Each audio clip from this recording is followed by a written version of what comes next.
Então, e hoje eu quero falar a respeito da autovacina. Autovacina da medicina niche.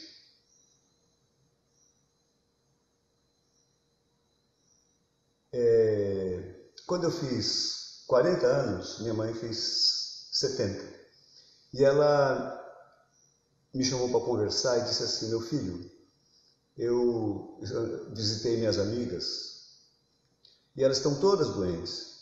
Falei: mãe, mas 70 anos é normal ter doença, né?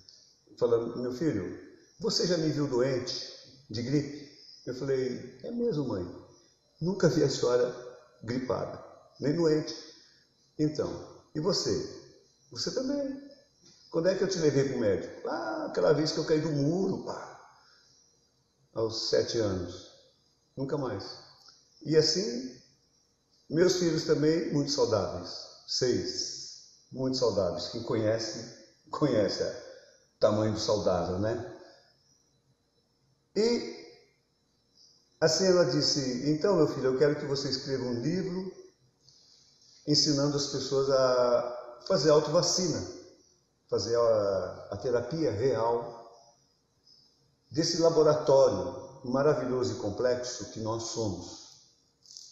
Nós somos algo não tão linear como um tubo de ensaio, BDA, né, placa de Petri, essas coisas. Não somos isso. Somos muito mais complexos. E aí, vou dizer, na natureza, quando um animal selvagem, um tigre se machuca numa briga, disputando uma fêmea, fica todo arranhado, ele vai fazer o quê com aquela ferida? Vai lamber, onde ele alcançar, ele vai lamber. E aquilo vai infeccionar, vai dar pulso e ele vai lamber. Certo? Gato faz isso? Faz. Cachorro faz isso? Faz. Todo mundo faz. Por que faz? Porque isso é uma vacina. No momento em que ele engole aquele pus nojento,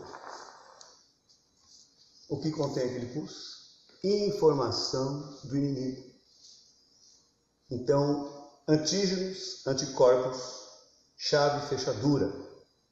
Então, na programação daquele felino inteligente, ao lamber aquele pus nojento daquele ferimento, ele está levando informação para o seu sistema glandular, passando pelas amígdalas e a mucosa bucal, que informa a glândula mestra o que está acontecendo pelas estradas líquidas desse país chamado corpo.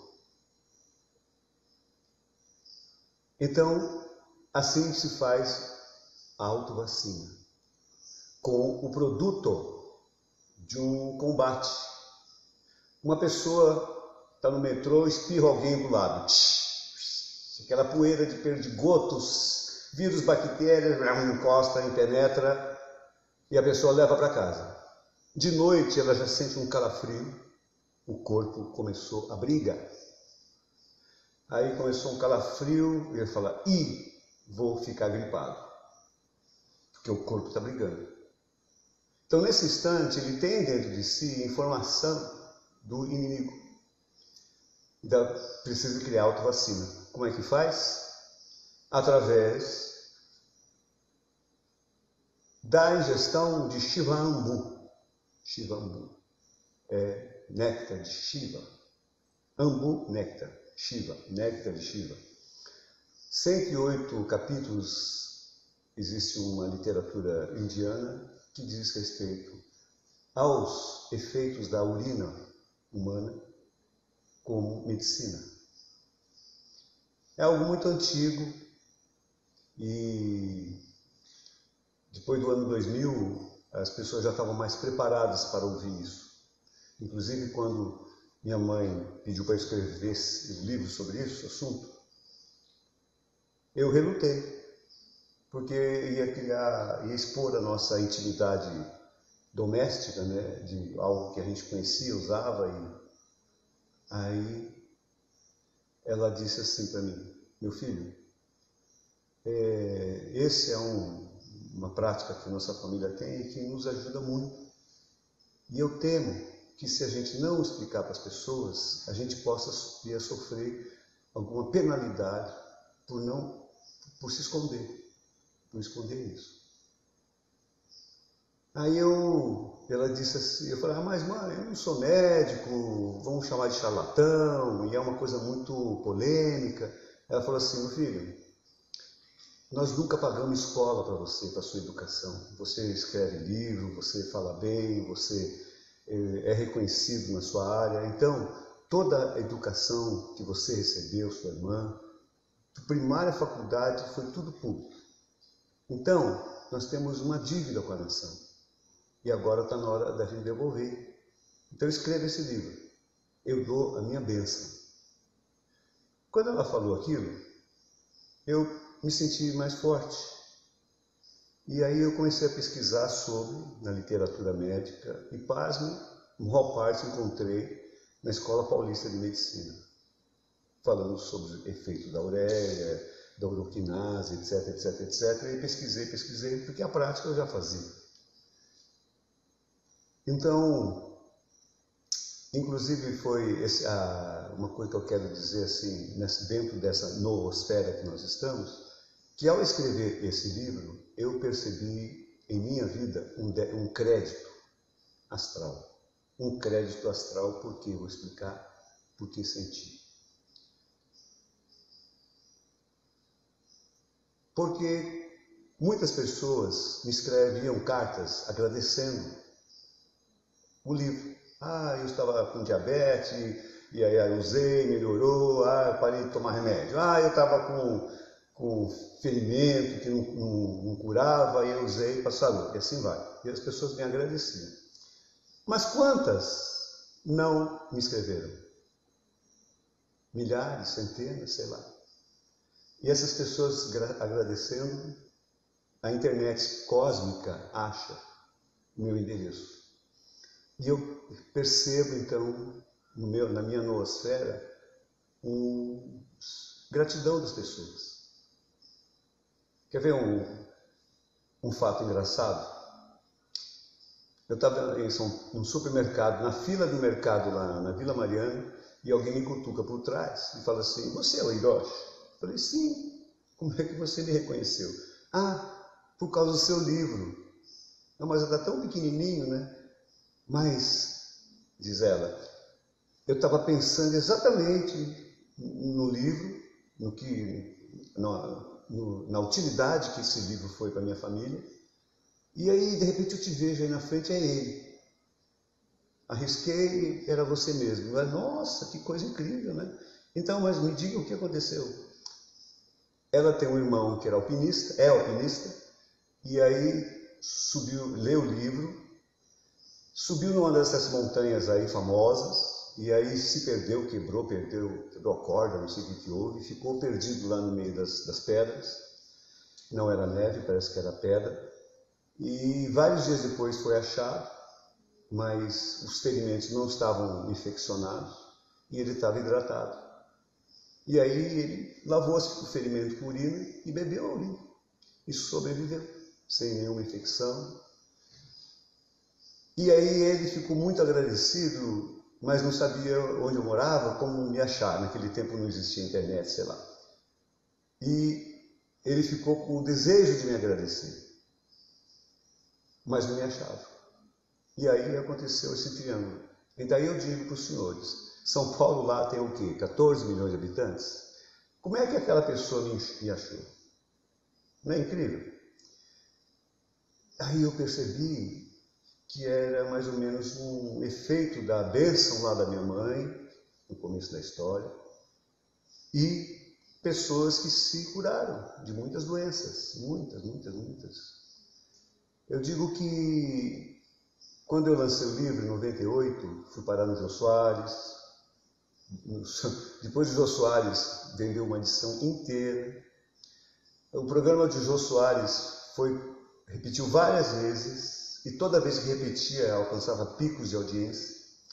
E eu fiquei tão conhecido que eu ia abastecer o carro na rua, que o frentista me reconhecia. Uau, não é você o cara do xixi? Me reconhecia. Brasília, Brasília, eu vou contar um caso incrível que aconteceu lá. Ele deu uma palestra em Brasília, na época eu estava morando lá, estava morando lá. E lá eu morava assim afastado da cidade, igual hoje, assim, uns 20 quilômetros longe da cidade. Morava num sítio. Estavam montando uma ecovila lá em Brasília. E eu era o primeiro morador lá, estava planejando a ecovila, estava sozinho. E aí toda quinta-feira, sei lá, eu reuni um grupo de meditação. Então vinha lá 10, 15 pessoas meditar comigo lá no meio do mato, uma vez por semana. E numa dessas idas veio uma pessoa e disse, olha, eu tenho um primo que está com hepatite C em grau muito avançado, quase cirrótico. E ele pode vir aqui na meditação? Pode trazer. E aí eu conheci a pessoa, né, e falou, mostrou o braço, falou assim, ó, o problema está aqui, ó. Né? Droga injetável, estava hepatite C avançada, e meio azulado, verde, sei lá, uma pele horrível, assim. E aí, aposentado por invalidez, 40 anos de idade. Aí, ele ficou sabendo da terapia real, ele praticou a terapia real, e passado um mês, começou a sair furúnculo, todos o braço, e ele cortou o cabelo, mudou a cor, teve sim, aquilo que aconteceu chama-se reação de cura, efeito Koten, reação de cura, porque o corpo começou a expurgar. E aí ele cortou o cabelo, foi lá, voltou, foi examinado pelos médicos lá do Tribunal de Contas, ele é um funcionário de lá, e deu negativo para hepatite C. Aí falou, está errado, vamos fazer de novo. Mandou para outro laboratório, deu negativo. Mas o que você está fazendo? Ah, é uma técnica secreta, tem que falar com o Hiroshi. E aí um casal de médicos vieram conversar comigo a respeito do que aconteceu com o rapaz, com o Ari, que estava quase morrendo e agora está aí corado, até fazendo yoga. E quando eu expliquei, é uma terapia antiga, dos samurais, né, secreta, mas agora acessível a todos. E eles, como médicos, assustaram um pouco, né? Mas ele era do Recife, e lá do interior de Pernambuco, e via índios e caboclos usando a urina para queimadura, para picada de arraia, para planta venenosa, etc, né? Para queimadura, para arranhão, para tudo. E beber, inclusive. Então ele já tinha ouvido falar. E o resultado foi o seguinte, que placebo ou não, o cara está zerado. Então, é a medicina da evidência. Passou. Passado um tempo, o Conselho Regional de Medicina de Brasília se reuniu para julgar o meu livro, Cura-te a ti mesmo, né? E aí estava um escândalo, porque saiu o Jô Soares, depois Marília Gabriela, então estava muito em evidência, né? Aí gosta de perseguir, né? E aí o conselho se reuniu e dos 4, não sei se era 4, 6, sei lá, 2 era aquele casal que havia me conhecido. Coincidência, né? E eles disseram, não podemos persegui-lo porque temos um caso já até comprovado, né, com exames. E aí o tiro saiu pela culatra e eu fui entrevistado pela principal revista médica de Brasília, colocando os exames lado a lado, antes e depois. E esse rapaz, o Ari, ele como frequentou muito Narcóticos Anônimos, e ele criou um grupo com a metodologia semelhante ao Narcóticos Anônimos, mas lhe deu o nome de Clube do Santo Remédio, onde ele, ex-usuário de droga pesada e ex-portador de hepatite C, tinha se curado, zerado. E aí ele abriu um grupo e várias pessoas iam lá nessas reuniões usando esse método. E eu acompanhei esse rapaz muitos anos. Então, Imagina, senhores, assim, inclusive eu tenho uma carta da mãe dele, né? Você lê? Eu tenho a carta que a mãe dele escreveu agradecendo a urinoterapia. Está aí? Você pode me mostrar? Temos tempo? Vocês querem ouvir? Esse caso é um caso, viu, gente? Tem muitos casos. Isso. Olha o tema. Isso é 1998. Diga não às drogas, inclusive as legais, e beba seu xixi. Ah, não é legal?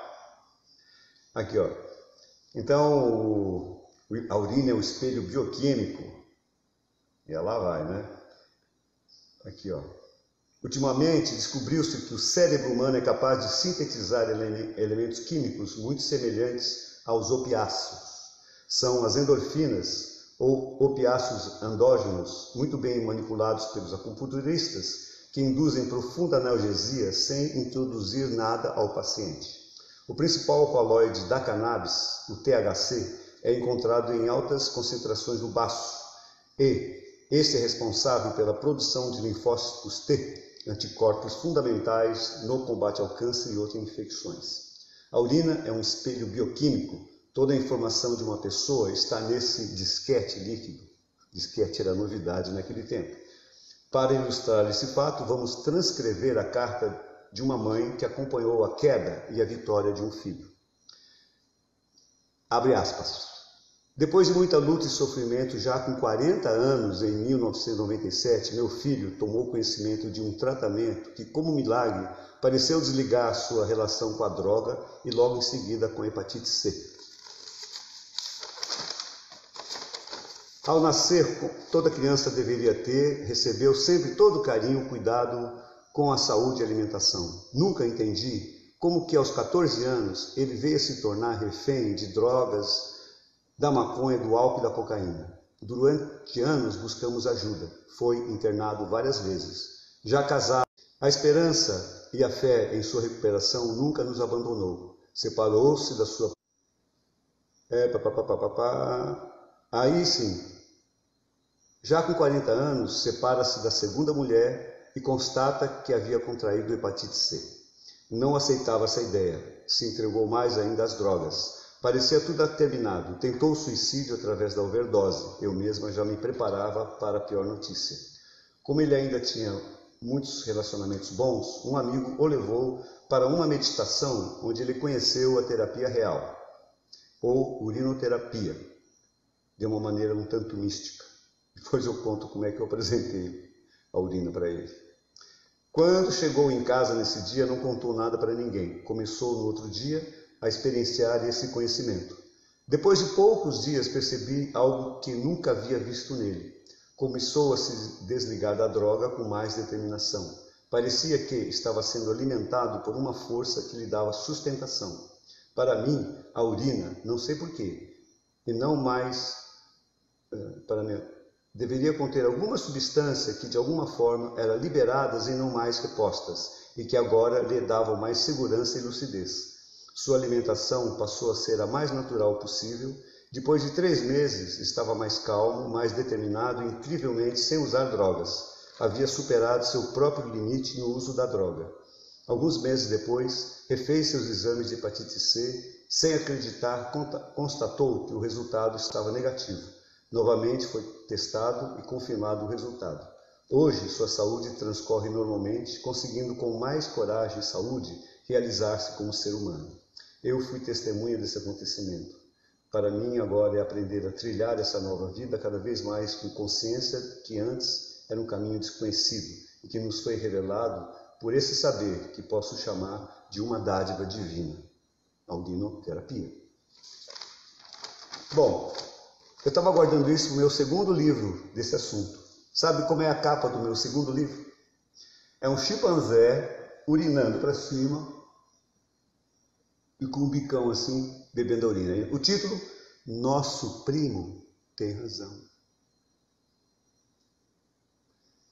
Não só nosso primo, aborígenes de todas as selvas, silvícolas de todas as selvas, índios brasileiros, japoneses, chineses, tibetanos, árabes, todos eles conhecem É a mesma coisa o conhecimento do tigre quando lambe o pus.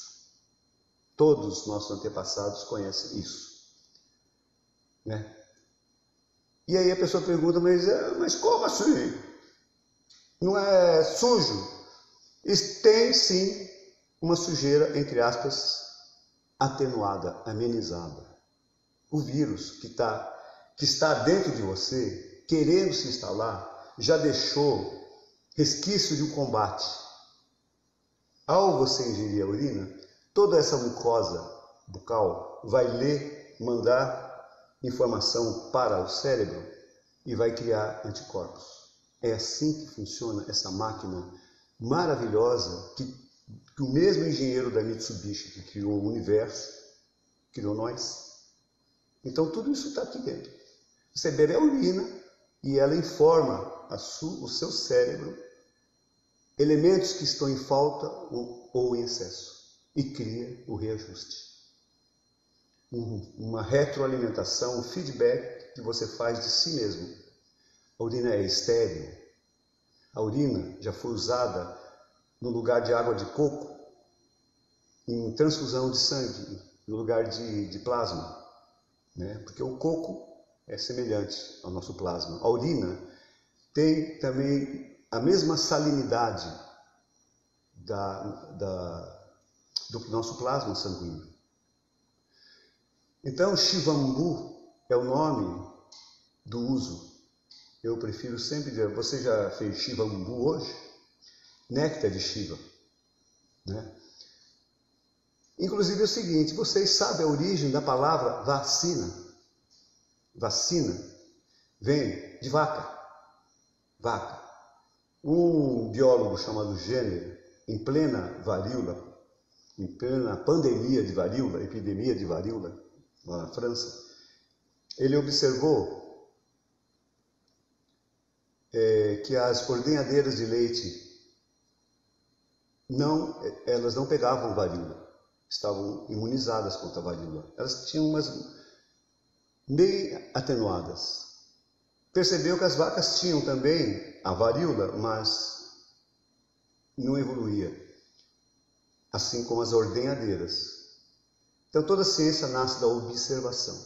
Aí Jenner observou que a pessoa tendo contato com aquele agente, no dia a dia ele ficou imune àquele agente. Isso é a hipótese. Então ele observou, a hipótese é, será que se eu pegar um organismo e pôr em contato com a varíola bovina, esse organismo vai adquirir a varíola e vai ficar imune à varíola humana? Interrogação. Então ele já tinha observado um fato, ele fez uma hipótese, faltava testar. Agora, testar em alguém. Ele testou no próprio filho, colocou o filho em contato com as vacas, ele adquiriu a forma atenuada da varíola e depois o teste final, ele pôs em contato com uma pessoa com varíola humana e ele não pegou, ele estava vacinado. Então, sim, a urina contém toxinas, contém informações de excessos ou faltas. Eu considero um caldo hormonal. Quando, na minha pesquisa da urinoterapia, eu percebi o gráfico hormonal, né? O jovenzinho começa a produzir hormônio do crescimento humano, de 12 anos até 32 ele vai crescendo a produção de hormônio, que está relacionado à testosterona. Chega aos 32, o gráfico começa a decair assim, até chegar aos 62, ele está com o mínimo de testosterona. Bom, isso procede porque a fase reprodutiva do animal, chamado Homo sapiens, é nessa faixa etária, né? Um leão, na sua maturidade sexual, na sua plenitude de força física, também em sua maturidade sexual, é o que vai dominar as fêmeas. Então nenhum outro leão vai ter chance. Mas depois, quando ele envelhece, os hormônios diminuem, aí o jovem vai empurrar o coroa para lá. Então nós, humanos, também temos disso. Nossa produção de hormônio decai até os 62. Aí eu percebi o seguinte, que se você repõe seus hormônios, porque a urina contém DHEA, que é a matéria-prima de todos os hormônios, e dá para fazer uma experiência muito incrível que comprova rapidamente o que o doutor Emoto, da fotografia da água, né, memória da água, ele mostra que a água sim tem memória. Por quê? Faça a seguinte experiência, se você quiser. Se você tiver tempo. Você tem tempo? Agora você tem tempo. Então você pega 2 vasilhames de sorvete e tal. Um você põe a água, outro você põe sua urina. Aí você põe a mão na urina e a outra mão na água. Depois você faz assim. De repente, a mão que estava com a urina fica seca. Ué, não é água, é água. E essa aqui fica úmida porque é água, só água. Sabe o que aconteceu? Urina 99,9 é água. Só tem pozinho lá, né? Então, acontece que essa água tem a tua memória. Cada gotinha da sua urina não é mais uma água comum. É uma água que contém a sua história. Um disquete líquido de você, assim como um fio de cabelo, uma gotinha da sua urina tem toda a sua história. O que você comeu, o que você pensou, o que você sentiu em uma gotinha de urina. Está tudo lá escrito, em códigos químicos. E aí você reingere esse caldo nutritivo que contém até vitamina C, que se você chupou 2 laranjas já está jogando fora pela urina. Até volta tudo. Mas tem a tua memória.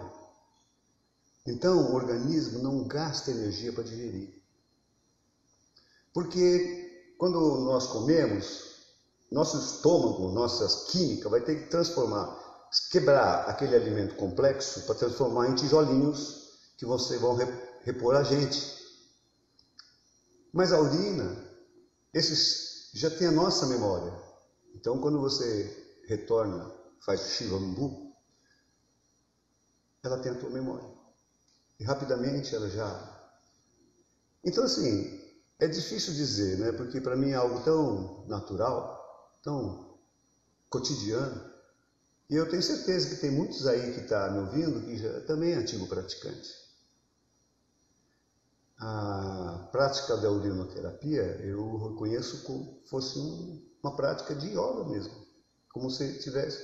Ao fazer isso, você está fazendo uma prática secreta, uma prática mística, uma prática antiga. Sabe aquela cobra que morde o rabo? Chama Ouroboros. Você reverencia a si mesmo. Você bebe de si mesmo, você conhece até o seu sentimento pelo gosto. Por exemplo, bebi de manhã aquele sabor de caldo de legumes, que é o sabor certo, ou próximo à água de coco. Aí, desentendi com minha companheira. Né, papel higiênico está aqui fora do lugar, que a toalha em cima da cama, e a meia não sei o quê. Sabe aquelas coisas do cotidiano? E sabe aquele pau. Aí depois fui beber urina. Credo. Não comi nada diferente. Senti algo ruim. Você ouve aquela expressão, nossa, aquela pessoa é amarga, né? Ué, nem lambeu o cara, mas percebe que é amargo por quê? Por sentimento. Então, à medida que você começa a conversar com a sua química, você começa a conhecer melhor a si mesmo. Porque eu sei, pelo sabor da minha urina, quando eu estou feliz. O sabor é... Não importa o que eu comi. Incrível isso. Olha, não é o que entra pela boca que envenena. Olha só que incrível, né?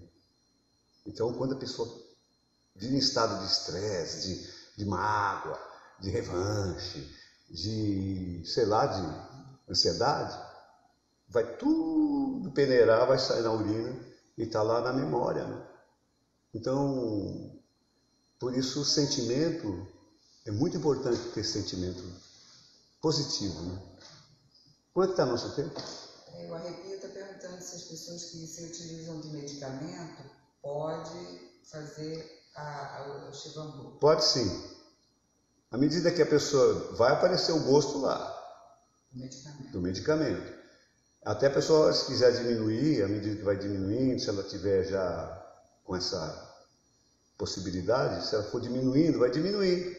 Toma metade, porque está tomando de volta. Ela vai diminuindo o remédio, e de repente a pessoa... Porque é mais uma informação, né? Essa química desconhecida aí.